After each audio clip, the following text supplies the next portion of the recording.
transform into His likeness. Ang ating pong, yan pong ang text natin ngayon, ang aming title. Ang ating text po ay 2 Corinthians chapter 3 from verse 16 to 18. Before we go to our message, let us pray. Yes, Lord God, once again, maraming salamat for another great opportunity, Lord God, to be here in our church, oh God, to worship You and to magnify Your holy name at pasalamatan ka namin sa lahat ng kabutihan Niyo po sa amin, Panginoon. At the same time, Lord God, to listen to Your words, oh God. Muli, Panginoon, sa umang ito, kausapin Niyo po kami muli. Continue give us wisdom na nagagaling sa iyo. Open our hearts and our mind that we may continue understand Your words, O Lord God. Marami pong salamat. And I pray, O Lord, once again, Lord, help me, God, to deliver Your message. Hide me in Your holiness, Lord God, upang Ikaw po ang makita ng bawat isa amin and not myself, Lord. In all the praises, in all the glory, O God, ay tanging sa lamang po. In Jesus' mighty name, God, we pray. Amen.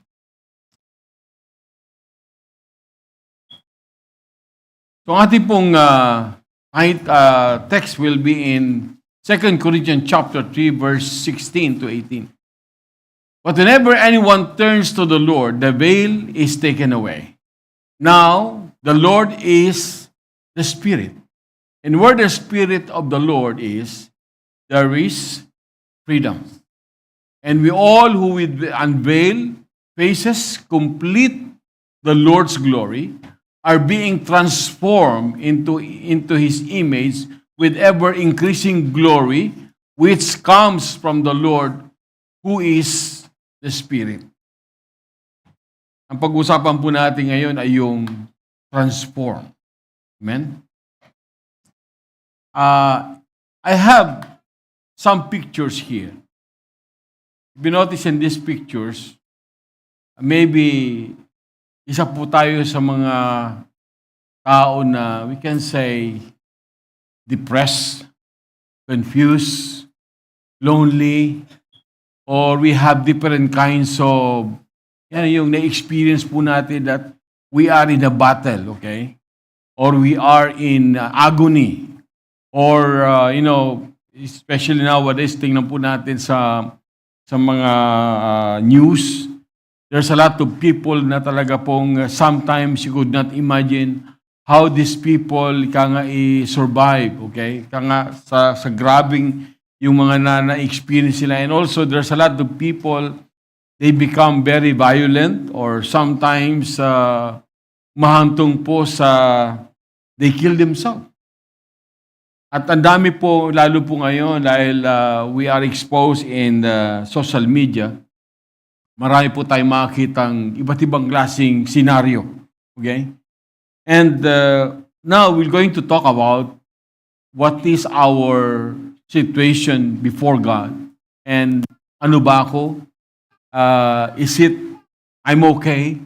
Is it ako ba ay talagang nakita ko na yung inahanap ko? Okay? So it means to say, maybe one of this picture ay isa po tayo dyan. Okay? I don't know kung ano po ang dinadala po natin. I don't know kung ano po yung situation po natin. But let's talk about the Word of God today.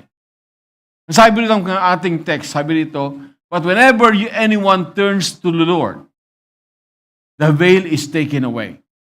Now the Lord is the Spirit, and where the Spirit of the Lord is, there is freedom. And we all who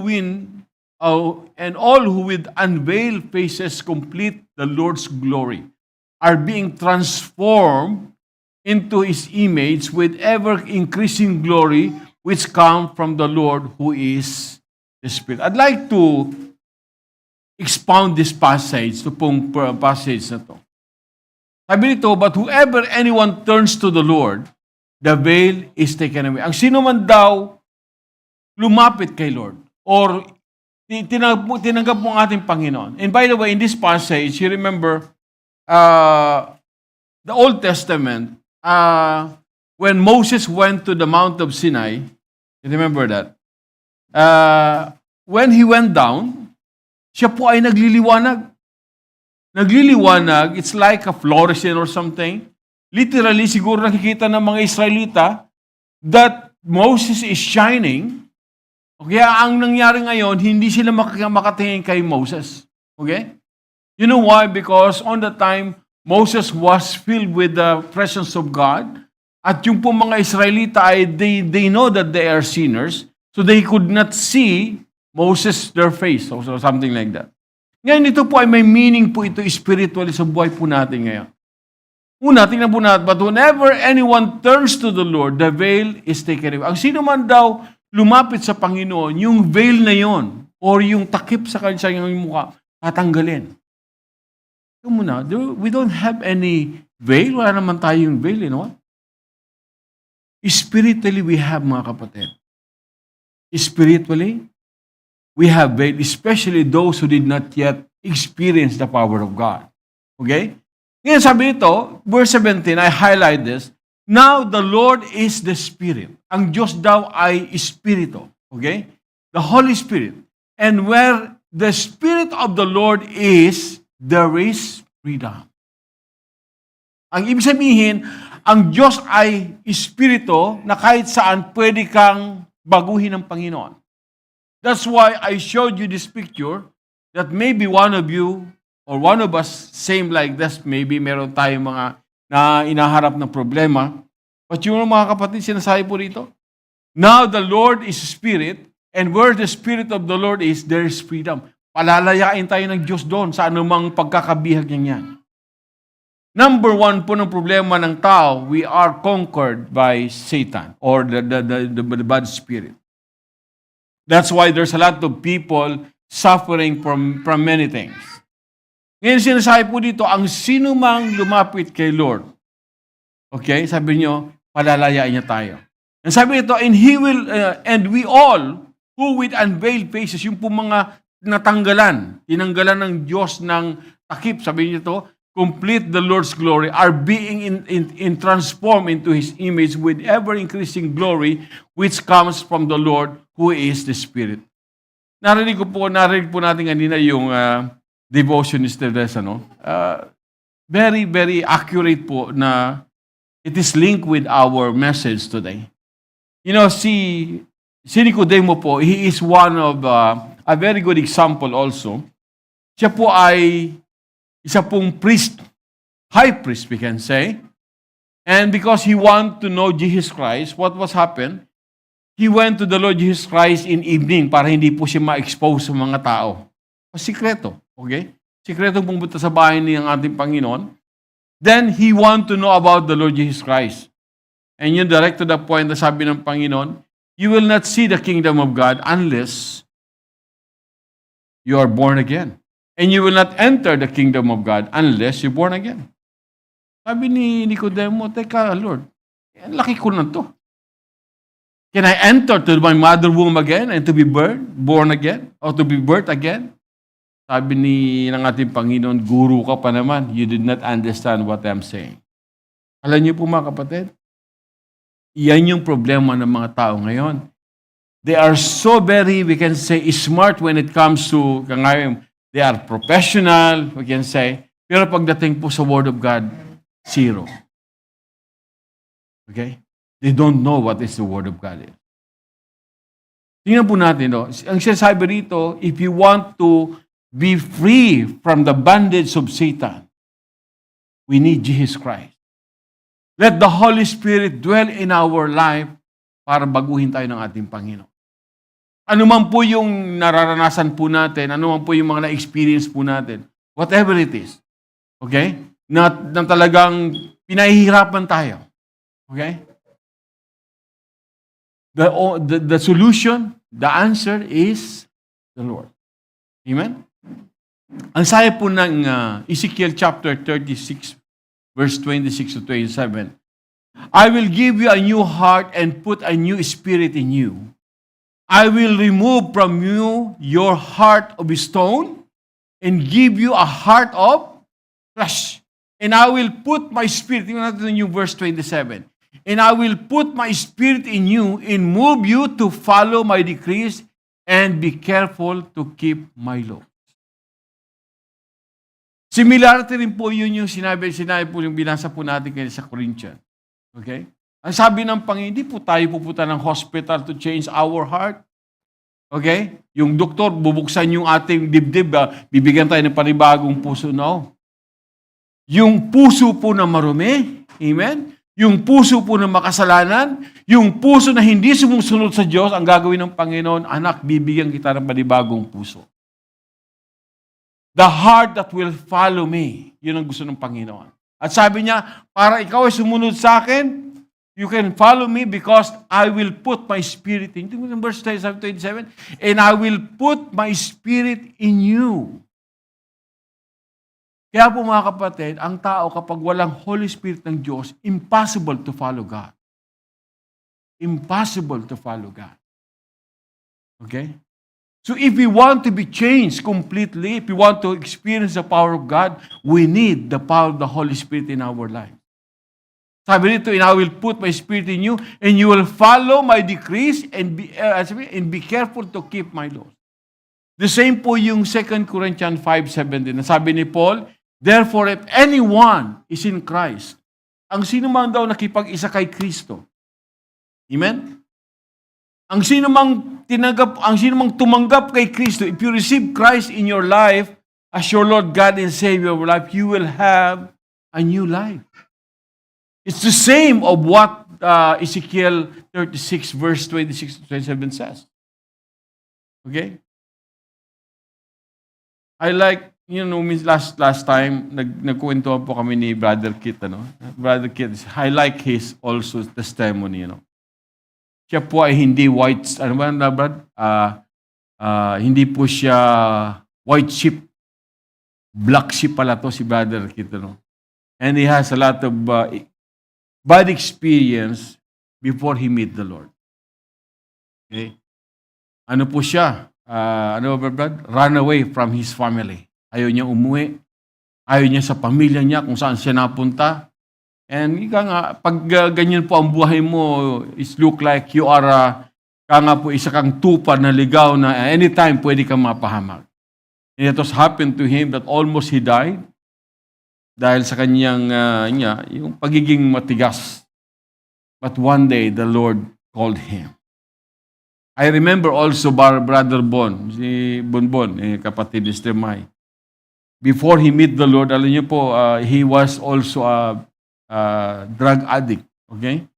At sabi niya, Pastor, one day, ako ay tumira ng gamot, sabi niya, and then, ang nasa isip daw niya, somebody want to kill him. Meron na gustong pumatay sa kanya. Alam niyo po, ang epekto ng gamot, ganyan po yan Kaya may makita po natin, yung nakikita po natin sa video, sometimes may umakyat po sa poste, nakita niyo po yan, na nanunulay doon sa high tension cable.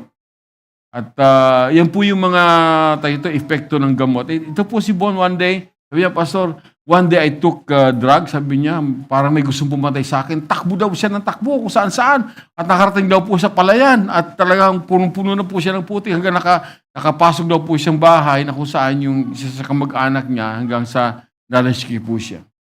Okay? Miserable ang kanyang buhay. At glory to God, nadala po siya rito ni Bad Money. Naka-escape doon sa, kasi po, nasa 90%, nakabilang po siya doon sa tukhang on the time. Okay? And by the grace of God, nakarating po dito sa church, narinig ang salita ng Panginoon, and God changed him. Binago ng Panginoon. Okay? Ibig sabihin po mga kapatid, halos lahat po tayo may iba-ibang klaseng senaryo. Lahat po tayo may kanya-kanyang istorya ng ating buhay. Okay?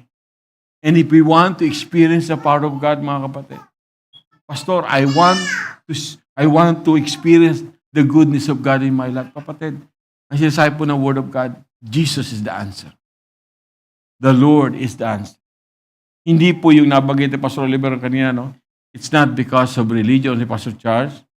It's not about religion. We are not here for religion. We are here for the Lord. Amen? We are here to glorify our Lord God. We are here we want to be changed. Hallelujah. In Galatians chapter 5, okay, verse 20 to 25, but the fruit of the Spirit is love. Ito po yung mga hinahanap po natin Tingnan po natin. ang bunga daw ng Espiritu ng Diyos kapag ito'y nasa atin na, magkakaroon po tayo ng pag-ibig, okay? Love, joy, peace, forbearance, kindness, goodness, faithfulness, gentleness, and self-control. Against such thing, there's no law. Those who belong to verse 24, those who belong to Christ Jesus have crucified the flesh with its passion and desire. Verse 25. Since we live by Spirit, let us keep in the step with the Spirit. Pag nasa atin ang Holy Spirit ng Diyos, siya po yung magagabay sa atin how to walk according to the Spirit of God. That's why, ulitin ko po, we will never experience to be transformed of our lives kung wala po ang banal na Espiritu ng Diyos. Amen? Imposible, kapatid. Diba, ang dami po mga tao, there's a lot of people, they tried to be changed. Kung minsan, pumapasok po sila sa korsilyo, di ba? Minsan, pumapasok po sila dun sa nagpapakrucified mismo. Yung nagpapako. Hindi po ganun kadali yung kapatid. Yung magpipinitensya ka. Okay? And sometimes people, they did many things. And sometimes, ang mga tao po ay talagang, kung mari, wag nang lalabas para lang makaiwas sa worldly. Pero that's not the answer, kapatid. That's not the answer. The answer is the Lord. Ang Diyos po talaga ang kailangan po natin. Si Kristo po. Kaya that's why sinabi ng ating Panginoon, apart from me, you can do nothing. Apart from me, you can do nothing. Yun po yung reality, kapatid. Amen? If you want to be changed, if you want to experience the power of God, let the Holy Spirit control our life. Amen? Let the Holy Spirit control our life. You remember the Samaritan woman? Amen? Alam niyo po yung story nito, di ba? Itong Samaritan woman, siya po yung kalapating mababa ang lipad. You know that, okay? And she don't like to be exposed sa mga tao. Kaya, kumukuha po siya ng tubig doon sa balon ng tanghali. Kasi pag tanghali, ganito po kainit, wala pong tao dyan sa labas. Lahat ng tao nasa loob. Di ba? So, ang ginagawa po itong babae, pupunta po siya doon sa balon, pasimple, para kumuha ng tubig, pagkatapos uwi na siya. Dahil ayaw niyang ma-expose. And one day, he met the Lord in that, yung pong sa balon. Okay? At ang nangyari po, the Lord shared the Word of God to her, and she was changed. Nabago po ang kanyang buhay. Nabago po yung kanyang buhay, and then, yung pagtatago niya po, mga kapatid mo na, nagtatago siya, ayaw niya ma-expose what she did. Iniwan niya na yung tubig, yung banga na dala-dala niya. She ran and exposed herself to the people. Hey, lumabas kayo, nandito ko, nakita ko yung Panginoon sa Kristo. Come, let him see, let him. Alam niyo po ginawa nito mga ito? She became evangelized. Sabi po rito sa verse, now he had go through Samaria, sabi po rito. So he came to a town in Samaria called Sychar, near the plot of ground Jacob had given to his son Joseph. Jacob's well was there. And Jesus, tired as he was from the journey, sat down by the well. It was about noon. When Samaritan woman came to draw water, Jesus said to her, "Will you give me a water or me a drink?" Then, leaving her water, jump po tayo sa verse 26. By the way, ito pong first verses, ito po yung intentionally, pumunta talaga ang ating Panginoon Kristo doon para ma-meet na talaga itong Samaritan woman and also other people there. At ito po yung kinikwento ko na after she met the Lord Jesus Christ, nabago po yung kanyang buhay. Ang sabi po ng verse 28, jump po tayo. Then, leaving her water jar, the woman went back to the town and said to the people, hindi na po siya nahiya. Wala na yung pagtatago, okay? Come, see, and the man who told me everything I ever did. Could you be the Messiah? And then verse 39, dyan po ulit tayo. Many of Samaritan from the town believed in him because of the woman's testimony. Wow. Ano pong makita po natin dito sa babaeng ito? Yung pong na-transform siya. Nabago yung kanyang buhay dahil kay no? Dahil sa ating Panginoon. I'm sure po mga kapatid, lahat po tayo. Lahat po tayo gusto po nating maranasan ang pagbabago ng ating buhay. I don't know kung ano po yung na-experience po natin ngayon. Ano po yung status ng buhay po natin ngayon. I don't know kung ano yung bagay na nagpapahirap po sa atin. But one thing na ina-assure ng Panginoon, anyone who will come to the Lord, we will experience the transformation of our life. We will experience the power of God. Tayo ba yung bugnutin? Tayo ba yung palamura? Tayo ba yung... Name it, everything is there. Okay? If you want to be changed, come to the Lord, kapatid. Come to the Lord. Amen?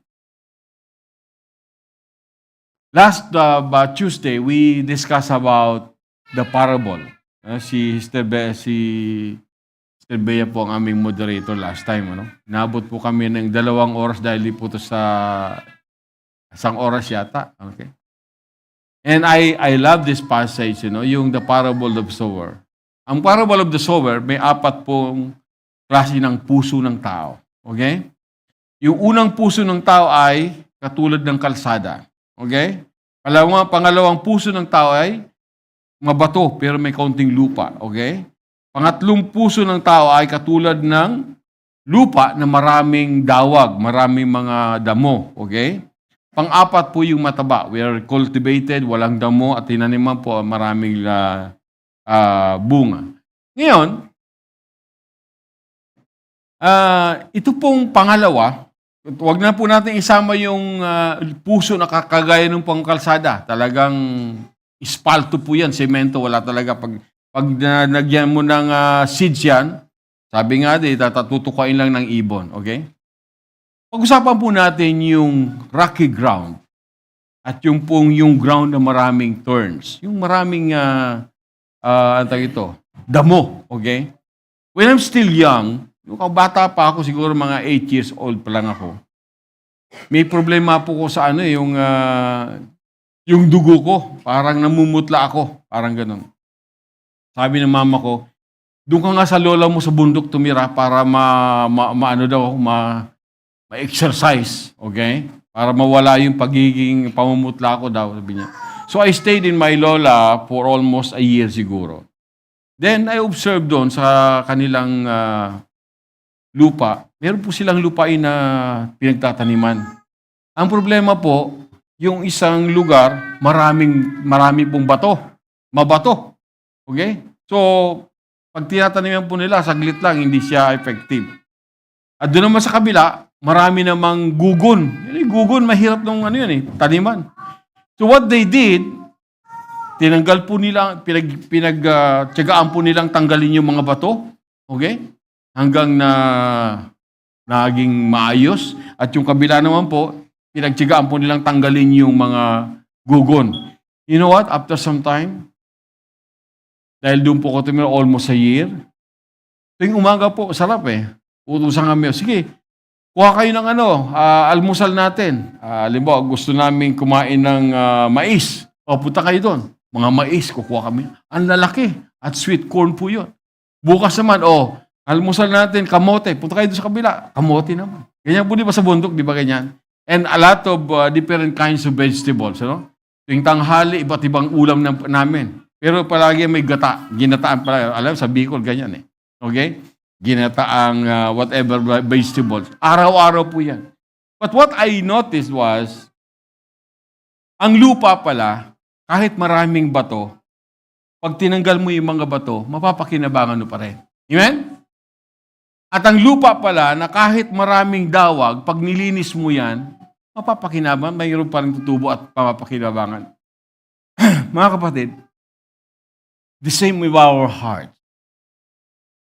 Kung ang puso po natin ay katulad po nitong isa na maraming bato, there's a chance. There's a chance na maraming pa rin tutubo dyan at aani ka pa rin ng mga prutas kung ano man. Di ba? Kung maraming dawag ang puso po natin, there's still a chance. Pwede pa rin mamunga yan. Ang itatanim na seeds yan kung tatanggalin. Ganito po yung kapatid there's a lot of, or there is a big responsibility ang bawat isa if we are willing to be cultivated. Amen? If we are willing to be cultivated, if we are willing to be changed, if we are willing to be fruitful bilang isang mananampalataya, it's your decision. God is waiting us. Naghihintay po ang Panginoon sa atin. But we need our response. We need our sacrifice. We need to initiate kung ano mong pinagagawa ng Panginoon sa atin. Pastor, paano yun? Ganito po yung kapatid. Attend Bible study, read your Bible, pray every day. Amen? Don't miss to come to worship God. Listen to the message of the Lord. And be serious of what we are hearing about the Word of God. That's why sinasabi po ng Panginoon, ang may pandinig ay makinig. Some people, they ignore the Word of God. Pero kapatid, ito po ang serious dyan. If we ignore the Word of God, kapatid, if we ignore the Word of God, one day, isang araw po, aharap po tayo sa ating Panginoon at walang sisihan. You cannot blame anyone pagdating po sa harap ng Panginoon. Hindi mo sasabihin kasi, nandun ka sa Alcor. You are there in the church. You are there in the Bible study. But you are not serious about the Word of God. May mga tao po, they pretend. Okay? They pretend that I'm okay, but inside it's not okay. Marami pong taong gano'n. Do not pretend, kapatid. Pretending, ikaw din po ang mananagot yan pagdating ng araw. It's better, it's better to be humble before God. Alam niyo po itong mga Pariseo, sila po yung mga tao mahilig mag-pretend. Okay? And they don't like to accept that they are sinners. Sila yung mga tao daw na righteous. Okay? Ayaw nilang lumapit sa Panginoon. Kaya sabi ng Panginoon, okay, kung ayaw niyong tanggapin na kayo makasalanan, you will stay the sin what we have. Mananatili kayong makasalanan. Ano pong mensahe sa atin? Come to the Lord. Amen? Do not pretend, kapatid. You can hide to your wife, to your husband, to your brethren, di ba? You can pretend to anyone. But to the Lord, no. No. We cannot cheat God. Never. Never. That's why po mga kapatid, ito po ang purpose why we are studying the Word of God. Ito po ang purpose kung bakit dinidig out po natin yung Word of God to see what the message of God here and apply it in our life. Yun po yung purpose nun. Amen? That's why, sa bawat isa atin, we encourage you to read the Word of God. Basahin po natin. And if you have a time, mga kapatid, attend Bible study. Kasi po, Bible study, it is a very, very good way to grow our spiritual life. Okay? Like for example, now I'm preaching. I'm sharing the Word of God. Hindi ka pwede magtanong. Pastor, pwede pa magtanong. In Bible study, you can ask.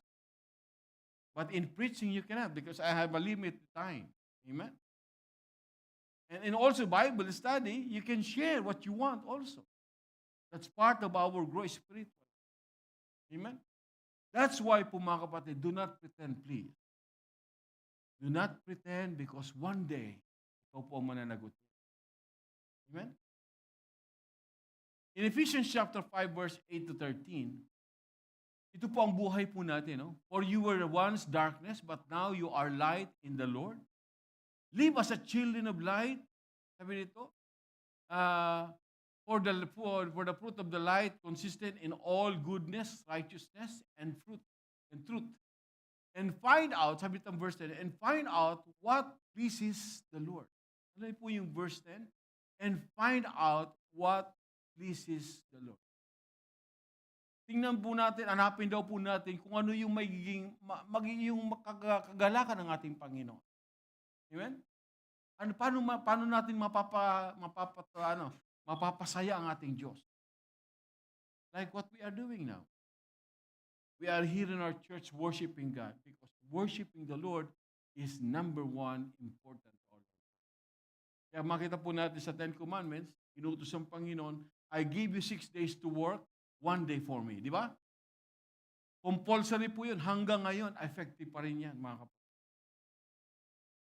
If it's not compulsory, tayo po ay papasok or pinapapasok ka ng ating boss dahil sa trabaho, kung hindi po compulsory, come to church. Amen? Kung wala po tayong sakit at kaya po natin pumunta ng church, except na talaga po tayong baldado po talaga, kailangan po pumunta ng hospital or stay in the house dahil may sakit ka, yes, okay. Pero kung wala po tayong reason, no, come to church to worship God. Amen? Ang sabi nito, have nothing to do with the fruitless deeds of darkness, but rather expose them. Sabi ito, it's shameful even to mention what the disobedient to do in secret. Verse 13, but everything exposed by the light becomes visible, and everything that illuminated becomes a light. Amen? Malapit na po tayo. Romans 12:1-2, very famous po yan sa atin. Do not conform to the pattern of this world. Kung tayo po ay talagang seryoso sa ating Panginoon, sabi niya rito, sabi ni Paul sa mga taga-Roma, therefore I urge you, brothers and sisters, nakikiusap ako sa inyo mga kapatid, sabi niya ito, in view of God's mercy, to offer your bodies as a living sacrifice, holy and pleasing to God. This is your true and proper worship. Verse 2, I highlight it again. Do not conform to the pattern of this world. Ano po yung confirm? Yung makikimingle ka, yung makikiayong ka sa gawain ng mundong ito. Okay? Do not conform to the pattern of this world, but be transformed by renewing of your mind. Tingnan mo natin, no? But be transformed. Magbago ng pag-iisip. Yun mga kapatid, before I become Christian, name it, all kinds of vices, marami po kong vices. Paninigarilyo. I was chain smoker. Muntik na masunog yung bahay namin at that time sa Paco. Dahil I was living with my auntie at that time. Chain smoker po ako. Kahit po sa loob ng kulambo, naninigarilyo po ako. Okay? And one day, I was very tired. I have my cigarette in my hand. Nakatulog po ako. You know what happened? Yung unan ko po, maapoy na. Buti na lang nakita at kung hindi po, kung siguro kung wala akong kasama sa bahay, baka buong bahay namin and then other houses din na nasunog din dahil sa akin. I was also, lasinggero. Okay? Pagdating po sa barkada, priority kong barkada na I was also involved in gambling. Napunta po ako sa Saudi Arabia. First year ko po sa Saudi Arabia. Lumalaban po ako sa mga hustler. Okay? Nakita niyo pa yung tasty bread? Okay? Ganyan po kakapal, tapos tumbahin niyo pong ganon. Ganyan po kakapal yung pera. Tapos ako po yung bankero, pinagpapawisan po ako dahil nakikita mo yung pera, napakadami, no? Pero talaga mga kapatid, hallelujah, God changed my life. Tinanggal ako ng Diyos. I was involved in mahjong. Bira po ako matawal sa mahjong. Ano po dyan? Patalasan ng mata at saka ng memory. Okay? At kaya ito kamay ko dati, matalas sa mga baraha at saka yung sa mahjong. But glory to God, binago ng Panginoon. Hallelujah. Lahat po tayo kapatid. We have different kinds of experience. We have different kinds of scenario. And you want to be changed?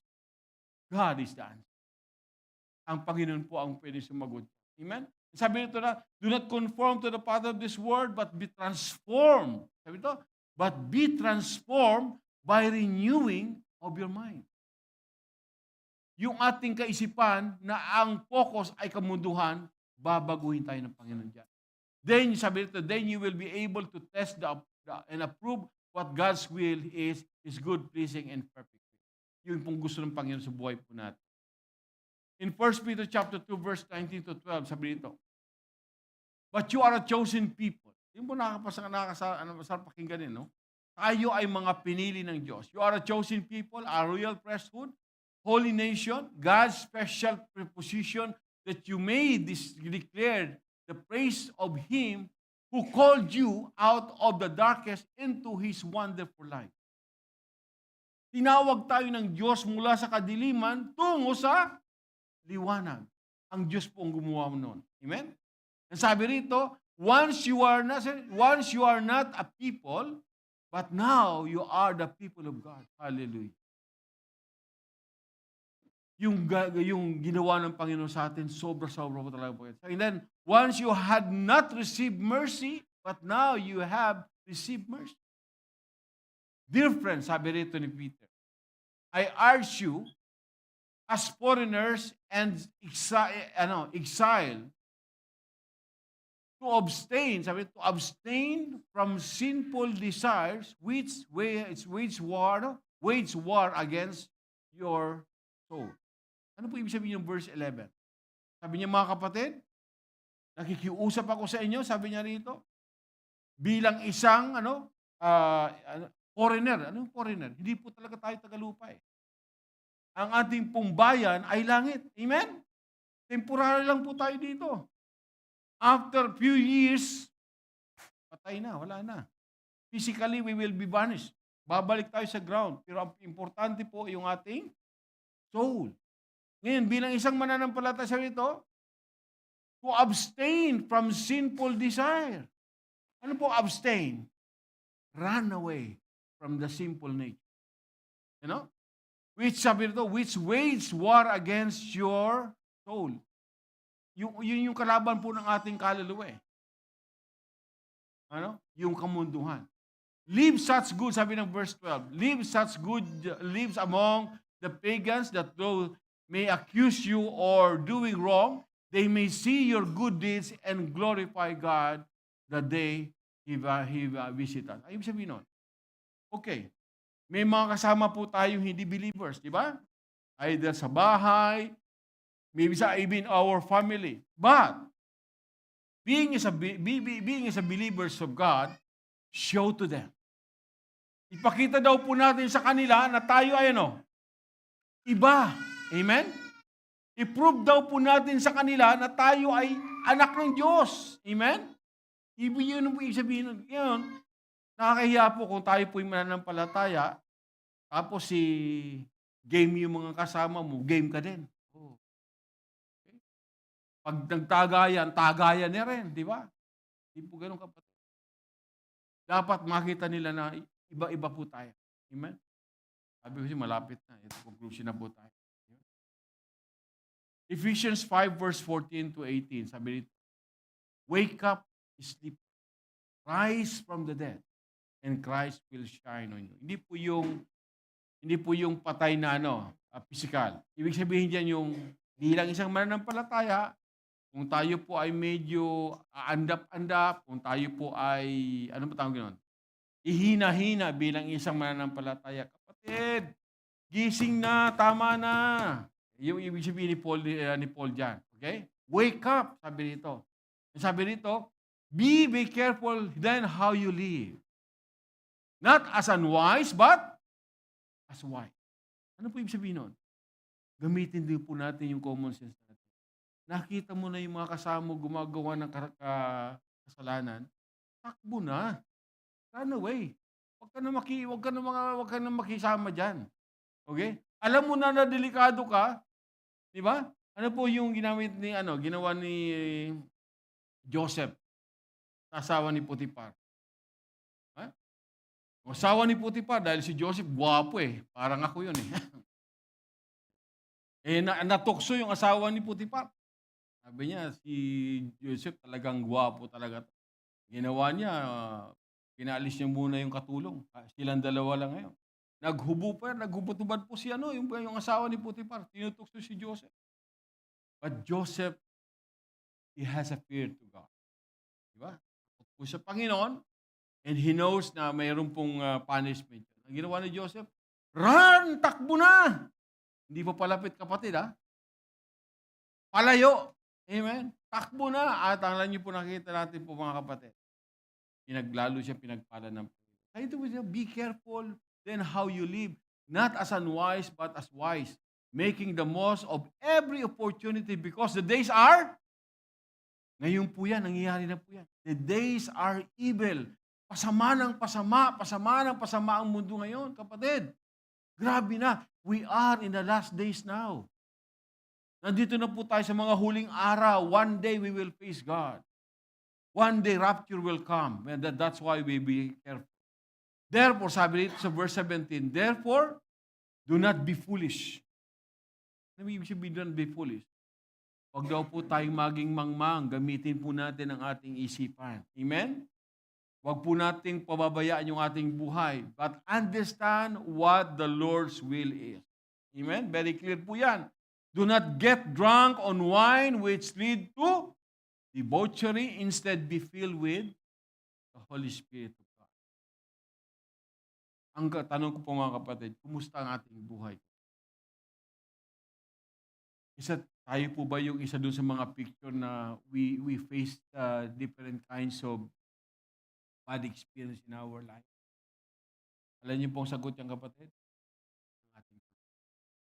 Come to the Lord. Come to the Lord. Forget about religion. Religion cannot help. Okay? Hindi po makakatulong ang religion po sa atin. Rather, only Jesus can help. Only Jesus. That's why Jesus Christ said, I am the way, the truth, and the life. No one comes to the Father except. Praise God for this message this morning. I hope and I pray that the Lord touch our hearts once. May call our praise and worship.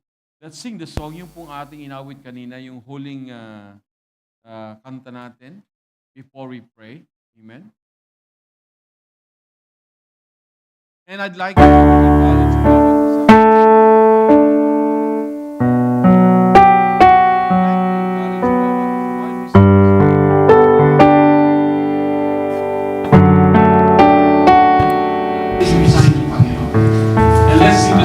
prayerfully, okay? And let the Lord continue to touch our hearts this morning. Amen. Amen. Let's sing the song.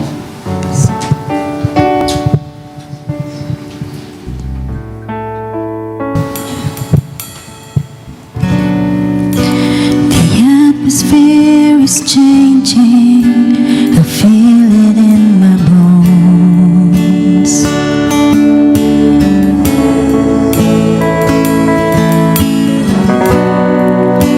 Something good is happening.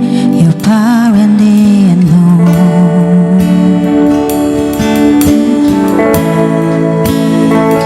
As I lift my hands to worship, touch me with your presence again.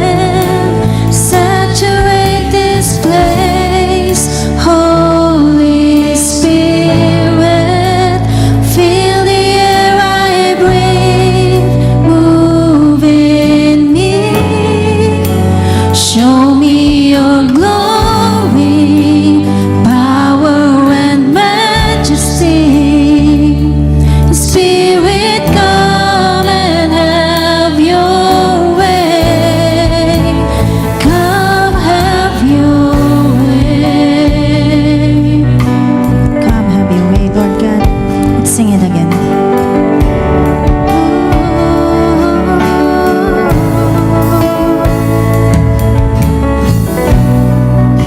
The atmosphere is changing. I feel it in my bones.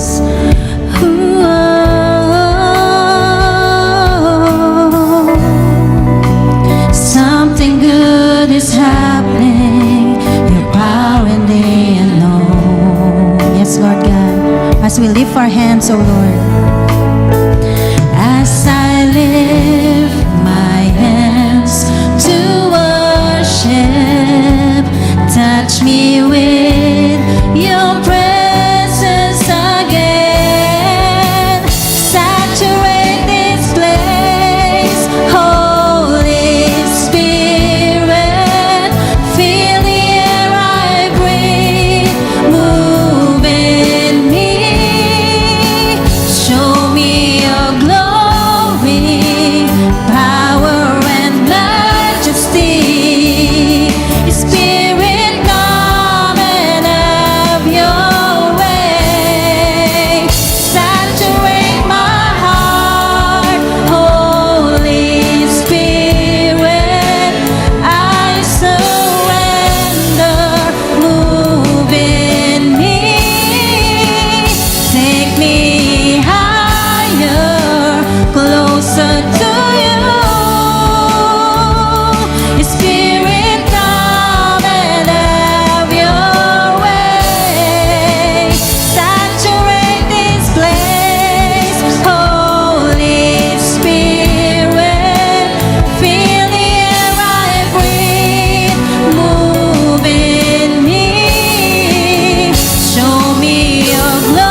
Thank you, Lord, for touching our heart this morning. Thank you, Lord, for the message. Thank you, Lord God, the truth that only you can change our life. Only you can change our heart. Only you can rescue us, Lord God, from the darkness. Lord, thank you. Napakabuti niyo. But then I'd like to take this opportunity. Hindi ko po alam kung ano po situation po natin. Ninyo, mga sandali. Maybe you are suffering for whatever thing na nahihirapan tayo. Hindi natin maalis sa ating buhay. Because we don't have power to change it. Kapatid, if the Lord touch your heart morning, ito na po yung time that we need to surrender our life.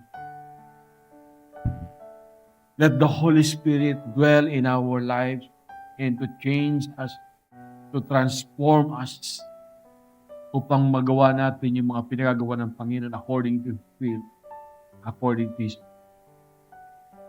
If this is your will, if this is your desire, will you please raise your hand? Pastor, I want to pray. I want to come to the Lord. Will you please raise your hand? You raise your hand not for me, but for them. Hallelujah. Ano man po yung mga na-experience po, po may mga suffering po natin. Kapatid, raise your heart, raise your life. Nandito siya ngayon and He knows you. Alam niya kung ano yung mga dinaraanan natin. Hallelujah. Hallelujah. Raise your hands to the Lord. Amen. Hallelujah. Glory to God. Anyone more? Hallelujah. Raise your hand. Hallelujah. Hallelujah. Doon po sa mga kapatid na gustong magbago, gustong ma-experience ang pangyarihan ng Panginoon, you raise your hand at for me, but for the Lord. You can have a short prayer. Panginoon, we raise our hands to you. We raise our hearts to you, Panginoon. Lord, change us. Baguhin niyo po kami, Panginoon. We open our hearts before you, God. At handa kaming tanggapin kayo bilang Lord and Savior ng ating. Hinahanyakan namin, Panginoon, to come in our life. Dwell in our lives, O God. And change us. Transform us, Panginoon. Na makita ng mga tao, Lord God, how kami ay binagay niyo. And thank you, Lord God, for the message. Thank you, Lord God, na sa gabi sumangit ito, Panginoon, you give us conviction, Panginoon, to listen to your words. Maraming Panginoon. All of this, Lord, once again, we pray in this word. Tayo po'y manalangin. Lord God, once again, thank you, Lord, for the souls, O Lord God, na lumapit sa iyo. And thank you, Lord God, for the message that napakabuti niyo po sa atin. And to all of our brethren who are here, sa ating mga kapatid bang nasa online, may the grace of the Lord Jesus Christ and the love of God and the fellowship of the Holy Spirit be with you all on. Lord, maraming salamat. Even Lord God, for the food that we're going to partake today, bless this food so that it may be strength of our body. Maraming salamat. Panginoon, next Friday, bring us back here in our church, Lord God, to continue worship you and to continue magnify you. In Jesus' mighty name. God bless you.